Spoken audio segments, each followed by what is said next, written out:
My name is Amy, and I'm 37 years old. The past few months have been a whirlwind of change, a period of reinvention as I navigated new challenges. This chapter of my life began with a series of obstacles brought on by my husband, Daniel, but in my darkest hours, an unexpected source of support appeared, someone who became my guardian angel and helped lighten the load I was carrying.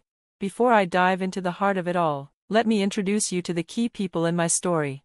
First, there's my sister, Hannah. She's 5 years younger than me and, without a doubt, stunningly beautiful. Growing up, we had a tumultuous relationship. I was the bookish, introverted nerd, while she was the vibrant social butterfly, the life of every party. Our personalities often clashed, and it wasn't uncommon for us to be at odds, fueled perhaps by a mix of jealousy and competition. Our mom did her best to mediate, but the friction remained. It wasn't until I left for college and we both matured that our relationship started to shift. We never became best friends, but we found a way to coexist peacefully.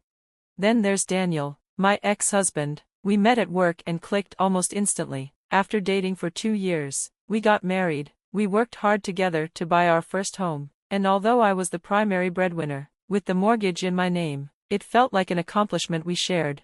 A few years into our marriage, Daniel began talking about starting a family. He painted a picture of a happy, cozy life with children. I was hesitant, but his persistence wore me down. Eventually, we had a son, followed by a daughter 2 years later. At first, Daniel was an involved and excited father, but as the years passed, his enthusiasm waned. Soon, the weight of managing our home and caring for our children fell entirely on my shoulders. The partnership I had hoped for started to feel like a distant memory.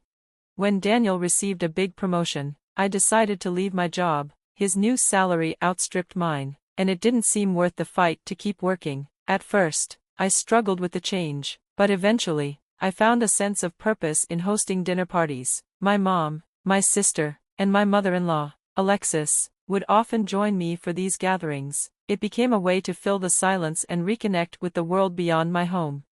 I found comfort in this new routine, though my marriage was beginning to fray at the edges. The trauma of nearly losing my life during the birth of our second child had left scars I didn't fully understand, but it wasn't until a seemingly small discovery that I started to see the cracks in our relationship more clearly.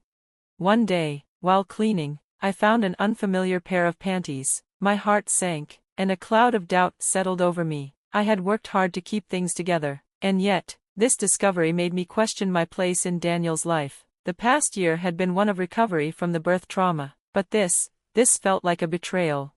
Determined to uncover the truth, I confronted Daniel. I showed him the panties, but his reaction was defensive, and I found myself scrambling for answers. I went through his laptop, his social media, anything that could give me clarity, but found nothing that raised suspicion. Still, the unease lingered, and I felt compelled to dig deeper. Then, I came across something I never expected. My sister's name kept appearing in his messages. At first, I dismissed it. How could she be involved? But curiosity led me to read their conversations. What I found shattered me. Their messages were filled with intimate photos, love notes, and plans for Daniel to leave me. My own sister, someone I had always shared my life with, had crossed a line I couldn't even begin to comprehend. The realization hit me like a punch to the gut. I felt betrayed on a level I never imagined possible. My body reacted instinctively, nausea overwhelmed me, and I was left reeling, struggling to come to terms with what I had uncovered. I reached out to Hannah, hoping for some kind of explanation, but the conversation that followed was surreal. She was shockingly nonchalant about the whole thing. Her justification? She believed she was doing me a favor by taking Daniel's attention off me so I could focus on the kids. The absurdity of her reasoning left me speechless, but it was her lack of remorse that pushed me over the edge. I ended the conversation, my mind spinning with anger and disbelief. The rest of the day felt like a blur. As I attended to my youngest child's needs, I tried to keep it together, but the weight of the betrayal was suffocating. I had no answers for my children, who were asking about their father. Their innocent questions only deepened my sense of guilt and confusion. As night fell, Daniel's absence became even more unsettling. I called both him and Hannah repeatedly, but neither answered. My sense of isolation grew, and I hoped that sleep might offer an escape from the nightmare that had become my reality. But when I awoke, the unsettling feeling was still there, lingering like a dark cloud overhead. This ordeal was far from over. I found my mom just finishing a heated phone call, no doubt laying into Hannah for what she'd done. In the days that followed, she moved in to help, taking charge of logistics and offering the emotional support I so desperately needed. When Hannah tried to reach out, my mom insisted that I block her, validating my pain in a way that left me feeling less alone. The news that Daniel and Hannah had rushed into marriage shortly after he left us was a blow I wasn't prepared for. Hearing it from friends added an unbearable sting to my already broken heart. Explaining the situation to concerned friends was an awkward, painful experience, but their comfort was unwavering. They, too, chose to sever ties with Daniel and Hannah. My mom's reaction to their marriage revealed a side of her I had never seen before. Known for her gentle nature, her fury in the face of this betrayal was a testament to her deep love and fierce protectiveness. She didn't hesitate to offer financial support, even helping me look for job opportunities, ensuring I didn't have to face this transition alone.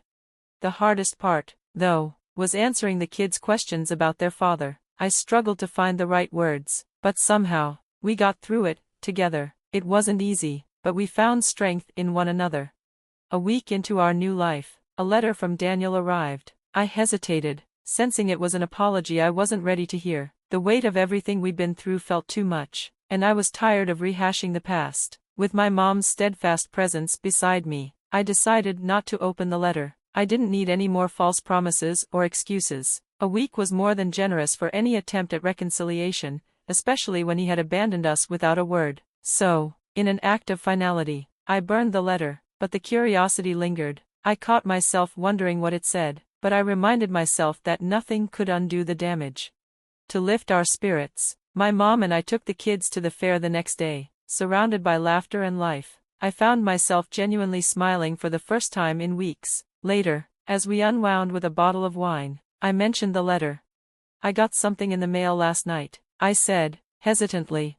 "Oh, what was it?" my mom asked, curiosity evident. "A letter from Daniel," I admitted, feeling a knot in my stomach. "And what did it say?" she pressed, leaning in. "I have no idea," I replied. "I couldn't bring myself to read it, so I burned it." "You didn't open it?" she asked, surprised. "No, I couldn't stand the thought of hearing his excuses," I explained, a mix of defiance and slight regret in my voice. My mom paused for a moment. "Amy, what if it was something important, like divorce papers?" I waved off the concern. The envelope didn't look official at all. "I'm sure it wasn't anything like that." "If you're sure," she said, but her tone softened. "What do you think he might have said?"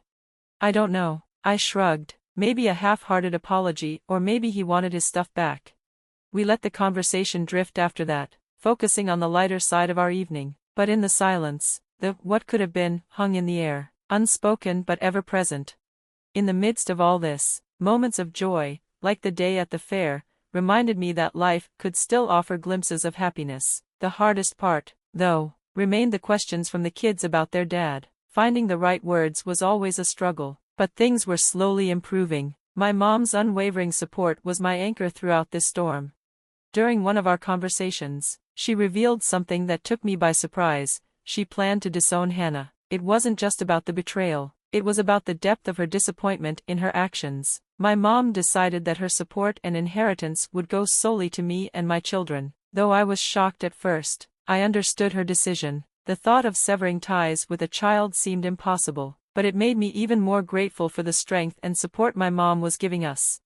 Just as we were settling into our new routine, an unexpected knock at the door threw me off balance. With my mom at work and no visitors expected, I was startled to find two men in black suits standing on my doorstep. Their introduction as lawyers immediately piqued my curiosity and my anxiety. What followed left me speechless. They handed me a check for a staggering $520,000, and I was convinced there had been some kind of mistake, but the lawyers insisted there was no error. They encouraged me to read the note that accompanied the check. The letter began with the words, "Thank you for saving me," and as I read on, it became clear that this fortune was from Alexis, my mother-in-law. She had sensed something was wrong with Daniel, and when she tried to confront him, she was met with locked doors. The letter described how she'd uncovered the truth of his betrayal and, deeply disappointed in him, she chose to redirect her entire inheritance to me and my children. The lawyers also shared the heartbreaking news that Alexis had passed away just one day before her final wishes were executed. She had been battling a terminal illness, and her last act was to ensure we would be well taken care of. Learning of her death was devastating, but the gift she left behind was both a comfort and a reminder of her unwavering integrity. Despite Daniel's fear of her, I had always found solace in her presence. Her final gesture was a powerful reminder of what truly mattered: love, loyalty, and doing what was right. When Daniel called, I knew exactly what he would say, but I answered out of morbid curiosity. "What did you do?" he demanded. His vague accusations prompted me to press for clarity. He was furious that I hadn't played along with his plan to keep up appearances for his mother's visit. "Oh, so that's what the letter was about?" I replied, revealing that I had burned it unread. His outrage was palpable. He accused me of sabotaging his inheritance, calling me selfish. The irony was almost too much to bear. After all, he had abandoned his family for his own gain. I retorted, pointing out his abandonment and reminding him that his mother's decision was a reflection of her understanding of what was truly right for her grandchildren and me. I ended the call with a final instruction: never contact us again. The next step was clear. I initiated divorce proceedings and secured full custody of our children. Daniel's attempts to challenge Alexis's will were futile. Her wishes were crystal clear, and the inheritance was mine. Despite their efforts to manipulate me, I stood firm. With the financial stability Alexis's generosity provided, my life began to transform. I set aside funds for my children's education, made investments, and used the remainder to help my mom retire comfortably. A new career path opened up for me, and little by little, I found my way forward. Though my children still struggled with their father's absence, I knew that one day, when they were ready, I would share the full story with them. The scars of what we'd been through would always be there, but the love and support of those who stood by me, along with the security Alexis's legacy provided, gave us a solid foundation to rebuild. With resilience and hope, I knew we were moving forward, one step at a time.